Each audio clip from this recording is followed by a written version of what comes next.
Spinal pain is really common. And I think what we've got to remember is, as humans, is that we stand upright and live very long lives and are very active. And essentially that means that we do a lot of wear and tear injury to our low spines and to our neck just by living a life. Inevitably, that leads to the discs between the spinal vertebra becoming worn. You can think of them as drying up and shriveling up and bulging out. And that alters the loading of the spine. Sometimes they can bulge out and irritate nerves. Often the problem is that there's wear and tear to little joints at the back of the spine. They're called facet joints. And essentially it's a form of osteoarthritis, the same way people get wear and tear in their knees and hips at times. We tend to all develop some of that in our low backs.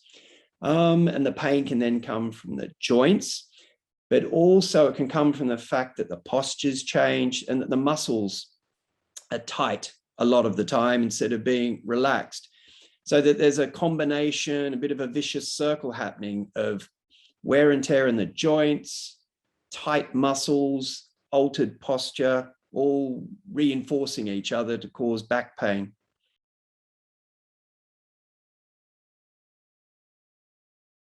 What might indicate a more serious underlying condition? So first of all, I'd be reassuring and say that spinal pain is really common. And so in the overwhelming majority of cases, there isn't something nasty and sinister happening, but it's natural that people become anxious about a persisting pain in the spine. But vast majority of cases, there's nothing sinister.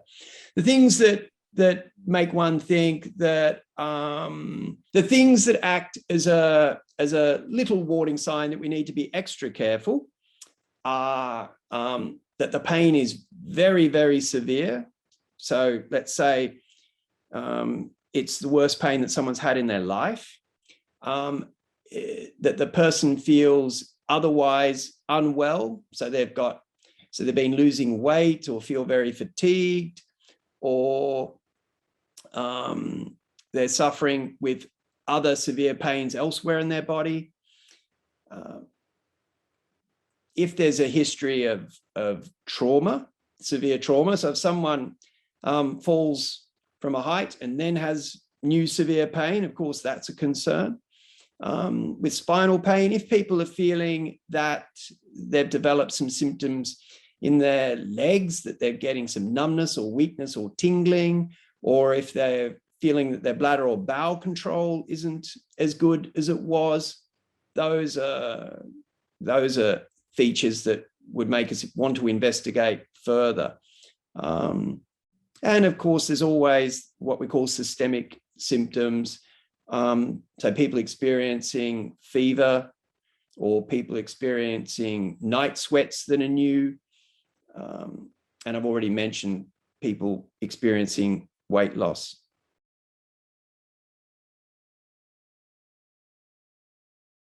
So the main non-surgical treatment options, again, we always begin holistically. So first of all, we've got to look at the lifestyle aspects. So we already mentioned the people who are working bent over a desk and a computer all day. So we need to look at posture. We need to look at what people are doing for their activity. Then we need to look at what they're doing to maintain the health of their spine. So that would be ideally daily exercises, combining flexibility and some core stability. Weight is important. The more overweight we are, the more it tends to provoke our underlying tendency to back pain, and it's harder to see improvement if people are overweight. So all those lifestyle factors. Then we look at medications.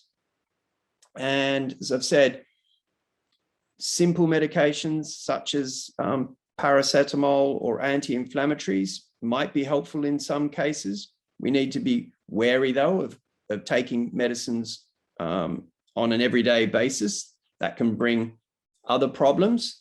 So that's got to be very carefully considered.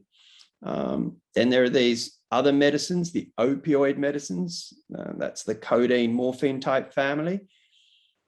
We need to be very wary of those because taken long term, they can cause lots of symptoms and other problems.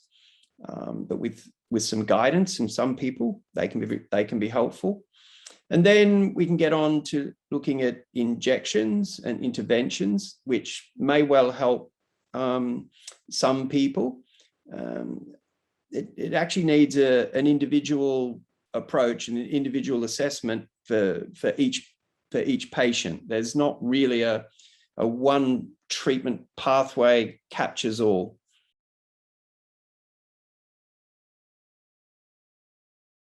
So surgery, and I should specify, I'm not a spinal surgeon, but surgery is indicated actually for a small percentage of spinal pains. It's indicated when there is nerve compression that is causing the pain and other problems such as numbness or weakness. And the purpose of the surgery is to relieve the pressure on the nerve. And that can be a single nerve, or it can be something like spinal canal stenosis, where the spinal canal itself is very narrow and all of the nerves within the spinal canal are being compressed. The other place that spinal surgeries can be indicated is when there's instability of the spine. So when the spine has, as a result of its degenerative changes or as a result of trauma, when there's quite pronounced movement of spinal bones on each other. So that can cause pain and cause problems. And surgery can be indicated to fix the spine so that it doesn't have this sort of movement. Another instance is in very severe scoliosis, which is where there's a huge curvature of the spine. That is sometimes congenital. People are born with a tendency to develop it. More often, there are mild scoliosis that develop in some people as part of the aging wear and tear process.